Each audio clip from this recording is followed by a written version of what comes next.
the content I've got for today is, so where does this all go wrong? Uh, Kind of something that might be a little enlightening for newer viewers,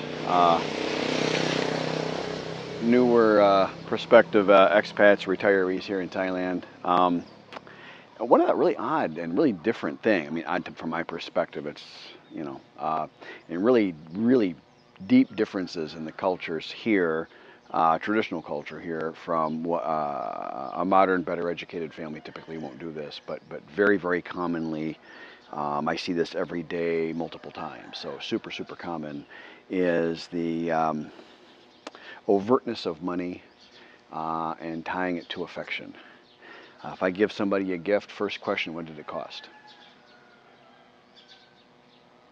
Maybe they'll be a little more polite about it if it's an older, more sophisticated person, and maybe they'll ask later, or they'll ask through someone to ask me, but they'll typically ask. And so you've got this overt affection, money thing, and kind of maybe where that possibly comes from, this is my theory, I have no idea, but what I see that's related to this is the Dong Cho culture, Dong Cho. It would be DTANGCHOO, Cho, show. Literally the word show me, like from Missouri, the show me state. So this Dong Cho culture, everything has to be shown. If you're successful, you have to look successful. If you've got a new car, it better look new.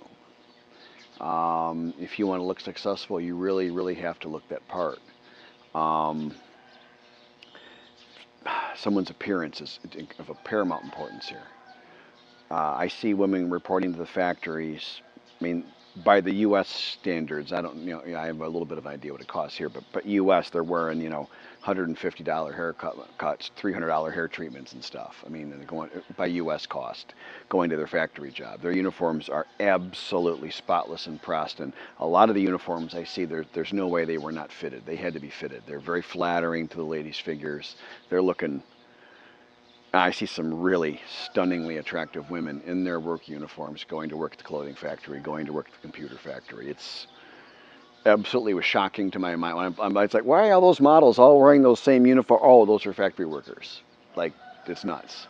So you have to really look the part here, and looks are just, man, how you look and how the situation you're in looks is what all everyone else is going to ever see about you. And one of the Font's cousins, he does my air conditioning twice a year. Cleans it up for me. It's real nice.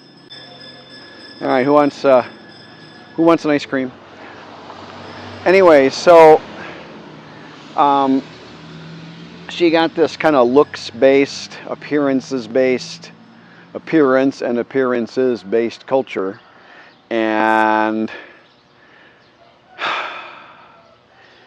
you get the tradition, and you get this real, I see a real kind of battle between two cultures here. I see the modern Thais, like if you're dealing with somebody who's older, 50, 60, 70, your odds are improve with each decade that you're dealing with a more traditional Thai Buddhist, which in my experience, just my experience, is a really nice, generous, kind, whatever the opposite of greedy is, person. Just a really cool, really nice person, okay? The younger that person you're dealing with is, the more likely they're more modern, and the less likely they're of this sort of traditional Thai Buddhist sort of thing as I see it. It's just as I see it. I can't begin to evaluate an entire country of people. I got no clue. I'm just telling you what I see and know. And man, it ain't for the better. So everyone, not just the younger, everyone is fully aware that women can go to, the southern tourist district, sex district areas and work and make pretty good money. They can get a salary as a girlfriend for somebody, which staggeringly, shockingly, isn't much different than a salary for a girlfriend here, but they get extras. I'll do a video on that. They get extras, significant, so it ends up being about double. Yeah, we'll talk about that, but not today. And then they can, of course, work at the bar. I don't know what guy wants a lady that works at the bar, but whatever. Some of them quit working, and some of them say they quit working. Some of them really quit working. So whatever. That's buyer beware.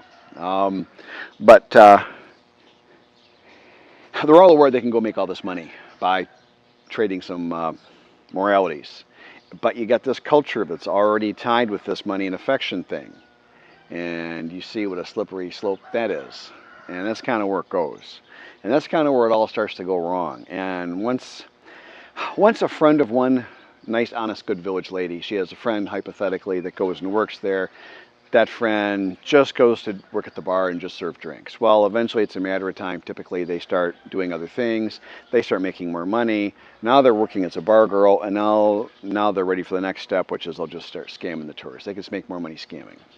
And then the lady in the village is talking to her friend all the time because they all talk. The Thai network, we call it. You can call it the Coconut Telegraph if you're a Jimmy Buffett fan or whatever, but it's this Thai network. They have such high level and detailed information about each other. It honestly really shocks me. They do not need the internet here. I mean, they got all the news they need. It's very different from back in the U.S. I know women all talk and women talk about sex back home, but not to this level. I've never heard of anything like this. This is really different, let me tell you, okay? Anyway, so the lady in the nice, honest village girl of this example, she's talking to her friend all the time. Friends, yeah, oh yeah, I bought my fancy handbag. I got my hair's all fancy now. Look at me, look how pretty I look. And you can kind of see where that all just starts to kind of go south for everyone involved. My opinion, this is just me now, but to me, I don't think that helps the nice village lady. Certainly didn't help the bar girl.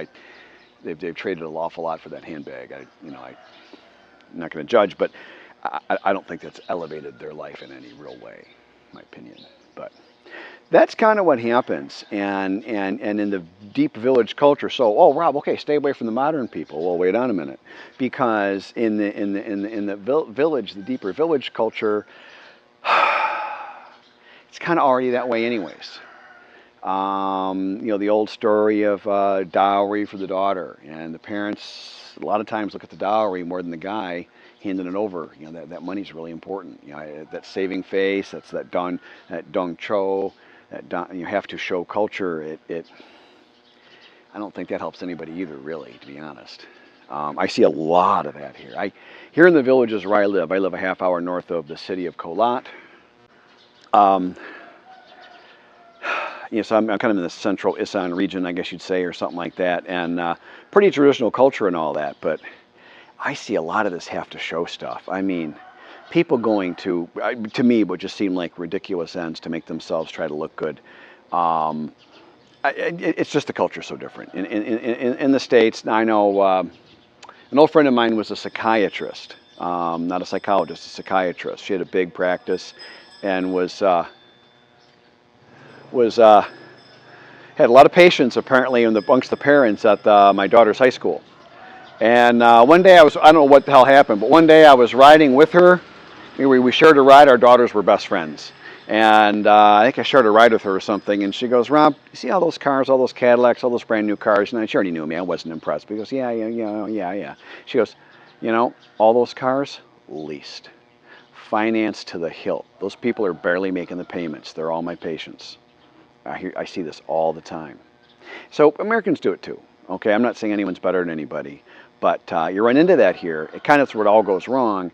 And then you end up, for you, how it matters is you end up with, trying to avoid this, because you're going to get a lady that, if a lady buys into this, she's always wanting plastic surgery, fancy handbag, expensive dinner, lots of selfie pictures. All the restaurants have these, like I call them selfie stations, set up all around the restaurant, and you'll see the Thais taking all these pictures. Now, to a point, I get it, because they're poor, and going to a $30, $60, $90 meal for 10 people or something is a big deal. That's a big deal. I get that, but also it's part of the showing. They're going to put that all over social media, and look at us. And if your lady's buying into, a little bit of that, I get it. She's Thai. She's going to do some of the Thai stuff. But they can take it super far. And, man, it really doesn't help you. And I'm telling you, I'm having a hard time escaping that. Like, escaping it completely, I don't know how reasonable that is. It creeps into stuff all the time. I'm constantly, it's like pushing back the ocean with a broom, I feel like, half the time, or more than half. I'm always having to push back on that. There's this natural tendency to make me look good, buy this, buy that, do this, do that. And you really have to watch that here. The good news is back home I had to put up with whatever, I don't want to say that. Back home, back in your home country, typically in a Western marriage, men have to put up with whatever their wives want because they know the divorce is going to be emotionally and financially, legally, emotionally devastating, awful, unpleasant. Here, as long as you didn't register your marriage, it's just a culture of marriage, or maybe you're just dating. It's kind of the other way, and you've got to get used to the power to say no, and to say not acceptable. Maybe we're not meant for each other. You kind of have to draw that line, and you're gonna need like a box of pencils because you're gonna be drawing that line a lot. Anyways, there you go. My thoughts on where it all goes wrong and what that means to you. Good luck. Oh, dumb jai, you'll spoil him, I'm saying. He doesn't need it, you'll spoil him. He ordered a vodka and soda. I gave him 4% odds with Google Translate, and there you go, guys. You need water. Mineral water? Mineral water? Do a shot. My name is Rob, and thank you for supporting my YouTube channel. I meant every word I just said with respect.